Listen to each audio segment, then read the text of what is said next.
What's up, YouTube? This is my 2020 Softail lowrider. I figured I'd go over some of the parts and kind of want this video to be a place where you can come for questions on installation for any of this stuff. I know that it's been kind of hard for me trying to find places to get information because every time you type in Harley Davidson Softail, it comes up as the older models. But like I said, if you have any questions about the install on these new Milwaukee 8 Softails, then just let me know in the comments and I'll be sure to get back to you. Up front here, I went with a Road Warrior fairing.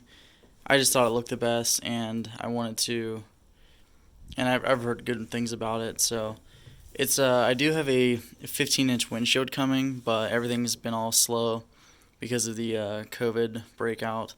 So everything's been really delayed and held back and everything. But got that up front. I do have a Plex on the way too, but that's again held up. They said they won't even be able to make it until mid-April. So kind of waiting on that still. Okay, so bars. This is a 10-inch Murdoch riser. So it has the pullback. This is 10-inch riser, and then for the bars here, these are Speed Kings low bars, and I went with these because they're I think they're like 29 inches wide, and I didn't want anything like super wide because on my Dyna I had the Thrash and Supply bars, and they were like 32 inches wide, and it just kind of hurt my shoulders after a while. So I wanted my arms to be a little bit closer in together. So those work pretty well. If you are ordering them though, just be aware they have almost no pullback.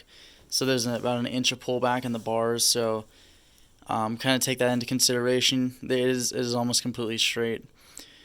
So it's a 10-inch riser, and then this is 2 inches of bend here. So overall rise of 12 inches. And I used all stock everything. The clutch from the factory is routed through the triple trees. I rerouted it so it's in front of the risers now. So it gives you a lot of room. There's still plenty of room to play with. I don't know if you can see this clutch or not, but there's plenty of slack. It's actually bends down around and it goes onto the frame. So it definitely still has some room to mess with, and it feels good, adjusted perfectly. Everything was fine on that. The brake line. The only thing I had to do with the brake line actually was I had to loosen this up and move it away so it wasn't touching the bar, because those what are they called? Buckhorn bars. They made the brake line touch the T-bars, so I moved that. And then down here, this is still here, so this holds the brake line. But I disconnected this from the triple tree because it was like mounted up here, and it made the wire the cable kind of tight. So I disconnected that, and then it just kind of hangs out, and it's not really hurting anything. It's not smacking the frame. Everything's good. So honestly, if you wanted to, you could probably zip tie it to the frame, but I don't really see the need to. So yeah, 12-inch bar, 12-inch rise will work. I'd say that if you went with a 13 or a 14, then you probably have to buy some new stuff. I did have to reroute the throttle sensor. So as you can see, all the other wires go down through here, and then this is actually the throttle wire. So this actually comes down and goes in, and it's almost maxed out. I mean, it's getting pretty tight. So like I said, I think that 12-inch rise is about perfect. Trying not to make this too long-winded here. These are Vans Colt grips. They're okay. I guess I ride with gloves, but I mean they're not super squishy. They are definitely firm, which I think they'll last pretty long, but definitely not like the most comfy on the hands. So if you don't ride with gloves, probably wouldn't recommend these. Probably recommend something else. But I think I'd first and foremost recommend riding with gloves. I bought this OEM style throttle tube from Speed Kings, and this thing has so much slop in it that I took the stock throttle tube and I cut the grips off and I put it back on there, because this thing here has a little bit of play just so it can move, but this thing here was like so sloppy that like the whole thing would move, and I did not like it. So yeah, definitely don't like that. Moving down here, we got an SNS teardrop intake mounted up perfectly. There's a little bracket in the back that you have to remove.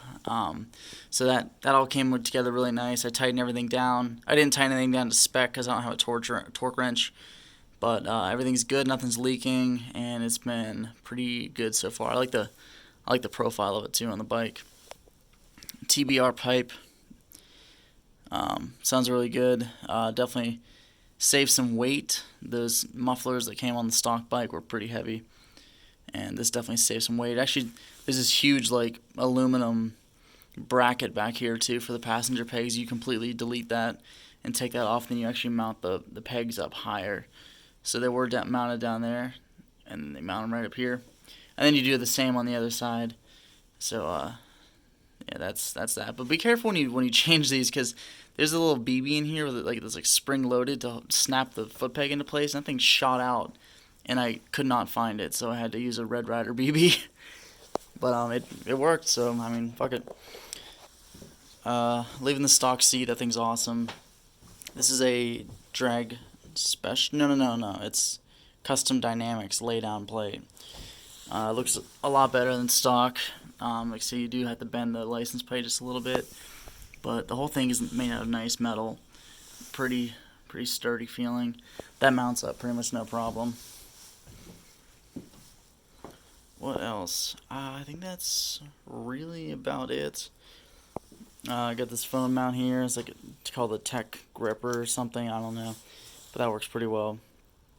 And yeah, like I said, I was trying to find information on this bike when I was doing all these parts and stuff. And people will do install videos, but they'll be so, they'll be okay. Next, we're going to remove the fuel tank, and then we'll take the fuel tank off.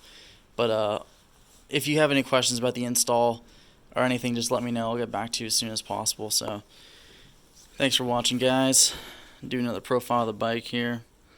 I'd start it up, but to be honest, I just really don't want to reconnect the battery right now. So, yeah, fuck it. Alright, guys, I'll see you later.